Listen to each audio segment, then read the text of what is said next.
Who am I here with? My name is Norman Robbins, and I'm not your grandpa. Awesome. I love that. So do I.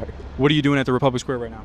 I came to find a young mentally retarded woman that I was with yesterday, who I gave a bath and gave some clothes to. She's supposed to be sitting right here with one of my bags and a man named Adam. Norman, are people disappearing? Not here, as far as I know yet. They are in Houston. Why are people disappearing in Houston? They're being sold, so they're being trafficked to other countries.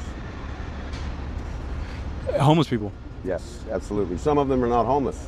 They're just in the wrong place at the wrong time and they become homeless. That's interesting. Do you mind stepping up a little for Do me? whatever you want. Norman, did you just come from Houston, or how do you know that? I got from Houston. I arrived here August the 10th. I arrived in Houston on July 3rd, which was my birthday. Had some business meetings. On July 10th, I was robbed and beaten by some, what I like to call, zombies.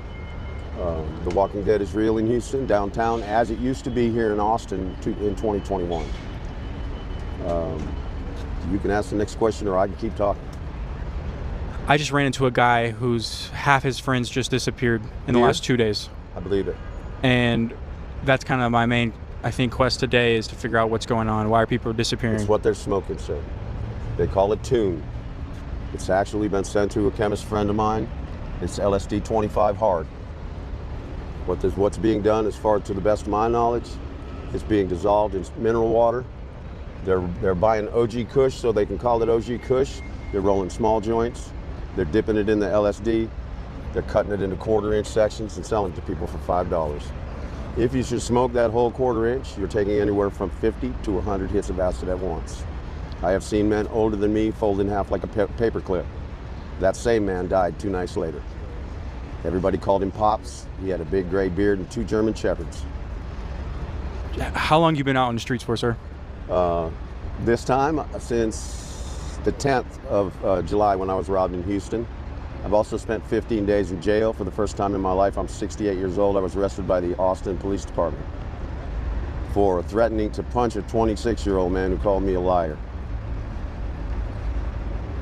Why would he call you a liar? Earlier in the shift, I had purchased a 12-ounce can of Coca-Cola for 79 cents. When he took over, the price of the Coke went to $1.59. When I told him 2 hours ago I paid 79 cents, he called me an effing liar, and I said I should jerk you over the counter and slap you in the face with your own hands. The police were called. I was asked if I was trespassed, which I had been earlier by the McDonald's, not by the convenience store. When he started to put the cuffs on me, I refused to answer any more questions, so he never got the details, and I spent 15 days in jail.